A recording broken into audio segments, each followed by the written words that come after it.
Okay, James and Tammy Q&A session. Blah, blah, blah, blah, blah. Someone commenting on how pretty our puppies are. Thank you. Yes, we have 3 full visual fluffy boys left.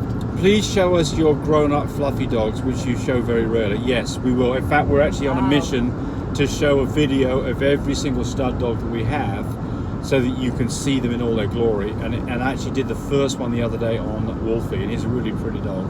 So I will post those, and that will happen. It might be, it's a lot of work to get this done is the problem, but that doesn't mean that we're not going to do it, because we are. So give us a week or two, and you should see those. Well, on my Facebook page, I've got little Buble, my full visual fluffy platinum boy. I'll put him on there. Okay, and good. you can see him there, and I'm under Tammy Chopping on Facebook. Do fluffies shed? Now, there's for sure 2 of our dogs don't, full fluffies. Now, the little boy, he's got the puppy fuzz, which is normal. That's got to come off.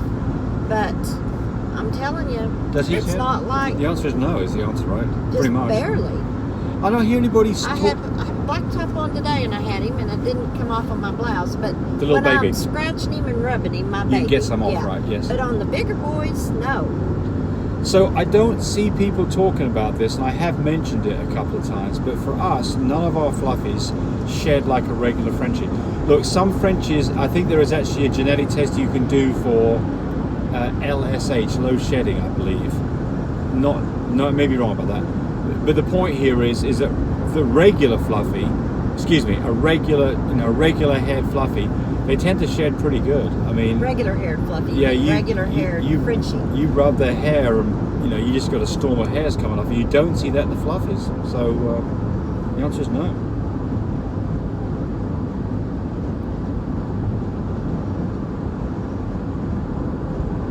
What you need to talk about, they had a big discussion on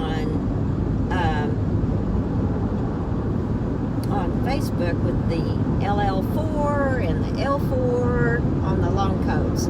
So people are super confused about all this. You're saying we should do a video on it? Yeah. Well, we should talk about it here.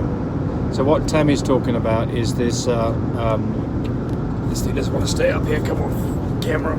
Sorry, folks. I don't know what's going on. Tammy's talking about when you do a fluffy gene test, you'll see that it's L1 or L4, and there's actually an L2 and an L3, but I've never seen those things show up. Dodge up there. So the question is, sorry, I'm trying to get this thing positioned here, so you Monte Carlo up there. I'm having hell with this thing. Well, you put it, I guess because you're not putting it there because of the sun situation. Well, I'm using that one because my pad's not working. Oh, that's right. All right, so L1, the question is, what is the difference between L1 and L4? And there's obviously a difference because they come up on because the test says L1 or L4. But I can tell you this, and we've got a litter right now of 9 puppies to look at, and some of those are L1 L1s, some of them are L4 L4s, and some of them are L1 L4s. And I can tell you they have different coats, but I cannot attribute it to whether they're L1s or L4s. I don't think that.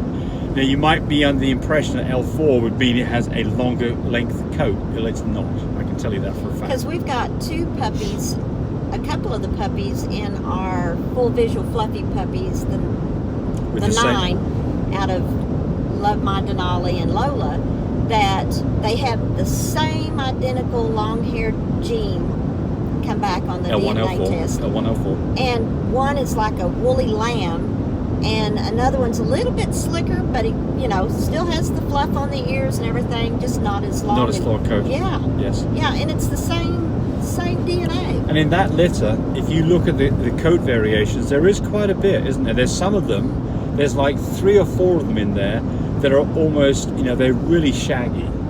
And then there's Draco, for instance, who has got a much thicker but shorter coat. Oh, he's thick. It takes forever to dry his coat. He's so thick. It's a thicker coat, but it's not as long. So there is, but it's the same thing in regular Frenchies too. You can see quite a bit of difference in Well, just regular Frenchies. Yeah, right? Kiki has a real thick coat. She doesn't have a long-haired gene at all, but she's a real thick coat. Right. Yeah. And that's another interesting thing. Is then another thing would be, what would you get in a fluffy carrier? And the answer is, I have seen a bit of variation that you'd think would not be present in the slightly thicker, longer coats in some fluffy carriers. You agree with that or not? Maybe. Cammy's waving I was at something. waving at the sheriff, the deputy sheriff. That you were I'm asking overtaking him- as we're doing the video. I asked him if Hey, he wanted to race, if and we he get said no. He if we knew get I stopped, was. everybody's going to put $1 in to pay for our speed to our inappropriate driving thing. Yeah, that's what it is. You can show James's age. Getting a little nervous about I've had a ticket in 20 years. driving. I Well, think it's it's 20 because years. I have been driving for you. Driving Miss Daisy. I've been driving for you. That's how come you haven't had a ticket in so many years. No, that's the funny, reason James. why I'm old, is because you drive. Oh, okay. Okay. Because Made your hair turn. I thought that's when you said I do. I had a thick hair, I thought a that's when you beautiful said I black do. mane until I married Tammy. And about 3 days after driving with her, it started to get white in it, Yeah. and it just turned all white. Yeah. Yeah. Well, you quit using the color dye.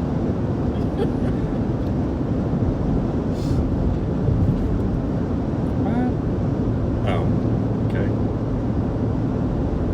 Hope we've already answered these ones. Got to roll up the curve. Yeah.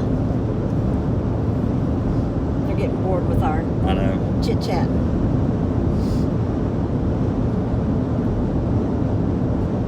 How big was Kiki when she was 6 months old? Kiki is our little small Lila Catan girl. Yeah, she's 16 pounds. She's a little girl. I remember a girl that at 6 months who was only 8 pounds. I think Kiki was less than that. Yeah. I mean, we have had, Cody's got one right now, Oh. a puppy that is Oh, he's what, 3 pounds now? 4? less maybe? than that. No, Less he's than that. 3 pounds and he's like 4 months old. Yeah. And he's doing great. And he's great. He looks like He's at a just, pet home, and Yeah. she Yeah. barely spoils that little baby. yeah, just a tiny little Yeah. puppy, tiny little dog. Speaking of pet homes, I've got some puppies that are for pet homes. Okay, cool, Tammy. People have been asking me, do you have pet prices? I've got pet prices now. Kim Carlisle says, have you made a video on tube feeding? Yes, more than one. They're up there for you. Oh yeah. Tammy is the Elizabeth Taylor of Frenchies, so I guess that makes James the Richard Burton. Oh dear. Well, we argue like they did. That he got married. They married each other what, 6 times? Oh yeah. I mean, it was a love-hate relationship, wasn't it? Yeah. Yeah, they couldn't do without each other, I think. Wolfpack says, I had a dream that I started a breeding program with you two, and we created full visual fluffies, Merle Platinum puppies. Could that even be possible? Well, look, if you could produce some full fluffy Merle Platinum puppies, Maybe the first with the Merle Platinum. yeah, that is a pretty rare dog. I don't know. UK may already have it. Yeah, well, it's probably out in there by now, but I can tell you this, it's a very rare and consequently very expensive dog. Well, with testable. That's the other thing that's on top of it. It's non-stop. You think, oh, I'm there. Well, guess what? It keeps on going. It's amazing what they come up with on the DNA for these dogs. It's just crazy. So here's a good question. Christina Miller says, and I've actually got a whole video. The video is called Unethical Breeding of Dogs, Breeding Back to Back, something like that. And I didn't put that video up there because that title up there because I think it's unethical. I put it up there to try to pique people's interest. So the question is, what she says is, they got a dog from a breeder, and the breeder recommends they breed the female back to back to back to back, and is encouraged to do that. She states that it's better for the female, causing less chance for infection. And when he says, what we did is when we had Great Danes, we let them skip every other heat cycle. So they'd like to know what we think about that. Well, I've got an answer to you on that, and it's an answer that comes from the repo people, and it's not what you expect it to be. So, and our answer, by the way, is slightly different than what the repo people say as well. But here's what I know about this, and here's a little bit of experience with it. So the first thing is the repo people these days will say breed a dog back to back, and the reason they say that is because you're less likely to get uterine cancer the dog that has litters all the time. And so what they say is this: breed the dog back to back, but when you stop breeding, spay the dog and get the uterus out of there, because a dog that doesn't have a uterus is not going to get uterine cancer. So that what they're saying is the difference between a dog, intact dog not being bred, and an intact dog that is bred is less likely to have a problem with uterine cancer with a dog that's being consistently bred. That's the argument. Now, I think there's some other things that... I think a female will let you know when she needs that break. Well, I think in the wild, this is what they do. They breed back to back. Yeah. But what do we do? What do we do? We do, 2 in a break. We do 3 in a break. It's how your female reacts after she's had the puppies. If she bounces back to her old self, and when you're doing a C-section, you're checking the scarring inside. There you go. That's what I want you to say. Yeah, right. I knew you were. You were waiting. You had to be patient. I know. And the vet will tell you what she looks like on the inside if he thinks it's a good idea to continue on with another litter. Yeah. So to that point, do not spay a dog while it's on the table having a C-section. Don't do it. There's a lot of vets who will recommend that you do that. There's a lot of vets who want you to spay your dog, period, because they don't think you should be breeding them. And they are very willing to remove her uterus right there after they've had a C-section. Do not. I know you'll save some money, but it's not really good for your female. It's not good for the female. It puts a huge load on her, and she's already got to look after the puppies. She may not have milk for you on those puppies after that, too. Yeah, I would not do this. I would absolutely not spay a dog.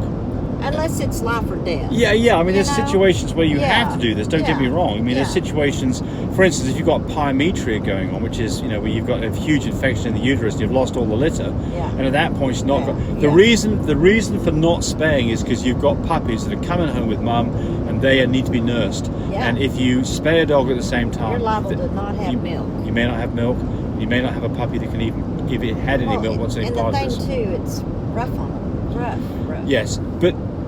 to back this up to what Tammy was saying, here are the things that we do. First off, how is the pregnancy?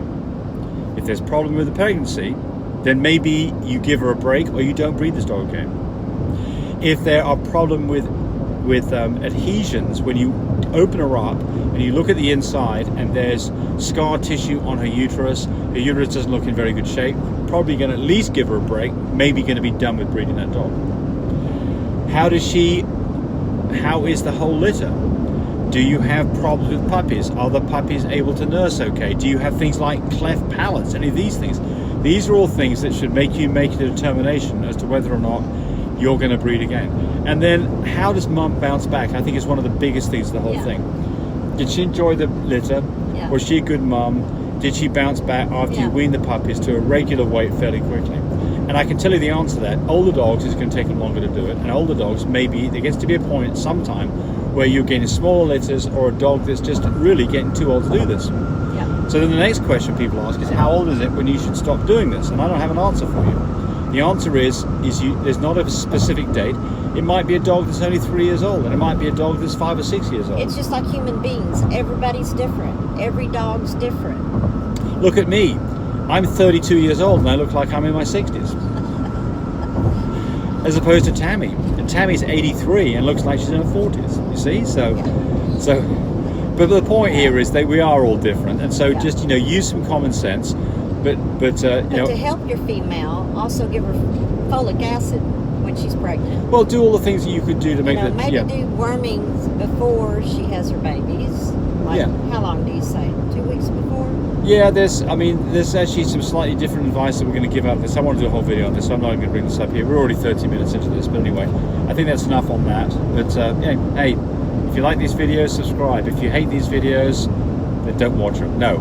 If you think we got it wrong, let us know. If you'd like us to talk about other things, let us know about that too. But please do subscribe to them. It does take time and effort to do this. Yes. Please call me. I've got 3 full visual fluffy boys left. Yes. And the price has reduced. Yes, and they are now 9 weeks old and ready to go to new homes here pretty darn soon. Going to be getting their shots and they'll be ready to go. Yes. So please call 580-799-1910. Don't forget about Chanel's fluffy carriers that she just had. 580-799-1910. Talk Tammy. Yeah. More about Chanel's babies. Bye, everybody.